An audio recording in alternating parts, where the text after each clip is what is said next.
qala musannifu rahimallahu ta'ala wa nafa'ana Allahu wa bi'ulumina min syaikhina fid dharainil amin. Assalamualaikum warahmatullahi ta'ala wabarakatuh. Marilah kita bersama-sama lagi. Kita masuk pengajian kita ya. Kerana video kita sebelum ini adalah tentang pendahuluan. Maka kali ini adalah pengajian ya pula ya. Baik, yang hadis yang pertama adalah kepentingan niat. Innamal a'malu binniat. Hadis ini adalah sahih dan maksudnya sesungguhnya setiap amalan itu akan dihitung dengan niat. Hadis ini telah direkodkan oleh Imam Al-Bukhari nombor ke-54 dari riwayat Sayyidina Umar radhiyallahu an.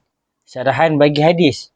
Hadis ini mempunyai sehubungan lagi, akan tetapi diringkaskan oleh Imam Suyuti rahimahullahu ta'ala bagi memudahkan kita untuk menghafalnya. Adapun makna daripada hadis ini ialah setiap perkara yang diperlakukan itu mestinya terselindung di sebaliknya niat. Sama ada niat itu baik maupun buruk, maka itu bukanlah perbahasannya, akan tetapi yang harus kita ketahui ialah niat itu adalah kunci perbuatan.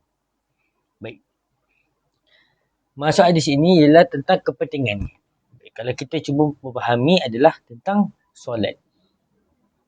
Antara rukun-rukun solat, syarat solat itu adalah apa? Nawaitu, niatnya.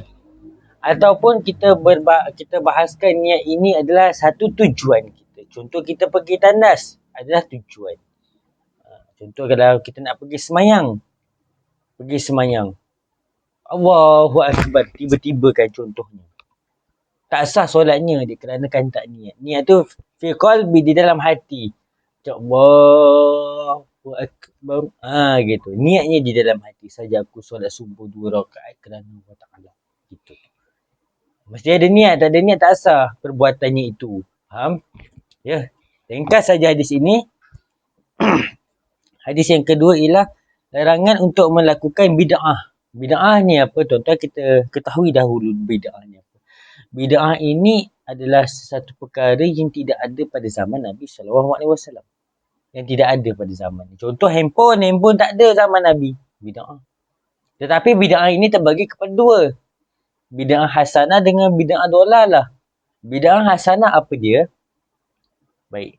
Contohnya adalah bacaan Yasin ya. Tapi kita akan baca dulu hadis-hadis ni dulu ya. Baru kita akan bahas. Baik.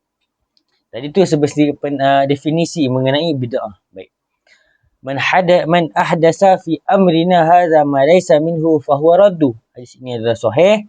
Barang siapa yang telah melakukan perkara baharu di dalam urusan kami, yakni agama lah, yang ianya bukan daripada agamanya, agama Islam maksudnya adin, maka ianya akan ditolak. Baik. Hadis ini diriwayatkan ataupun direkodkan oleh Imam Al-Bukhari pada nombor 2697 dalam kitab Suluh daripada riwayat Aisyah, Sayyidah Aisyah. Baik. Radhiyallahu anha. Syarahan makna perkara baru di dalam urusan agama ialah perkara yang baru adalah tidak ada dalilnya yang boleh diambil daripada Al-Quran dan As-Sunnah. Baik. Cuba kita memahami dari konteks zaman sekarang ataupun di perkampungan-kampungan itu, merekanya baca Yasin, tahlilnya tu di malam Jumaat gitu, malam Jumaat. Tak ada dalil, tak ada hadis gitu. Tak ada. Kalau kita buka Quran, ada yang menyebutkan tentang bacaan itu di malam Jumaat. Tak ada. Maka itu adalah satu bid'ah tuan-tuan. Tapi bid'ah hasanah, bukan bid'ah dolalah gitu. Bid'ah dolalah tu bid'ah yang sesat gitu. Dolalah. Ad-dallu. Dolala yudallilu. Sesat, menyesatkan. Kita bukan yang tu. Tapi kita al-hasanah. Tentang kebaikan. Kerana apa? Kita bukan membahaskan tentang, boleh ke misal kata saya ditanya oleh beberapa pupil gitu kan. Nak sebut tak nak mention gitu. Kerana dia orang yang ternama jugalah. Ustaz, boleh ke kalau kita nak buat bacaan Yasin lepas maghrib ni, malam Jumaat? Boleh ke? Bukan bid'ah zaman Nabi tak buat benda tu. Jadi saya tak buat. Maka saya cakap boleh. Kerana itu adalah satu, kita nak kebaikan. Pahala. Ya.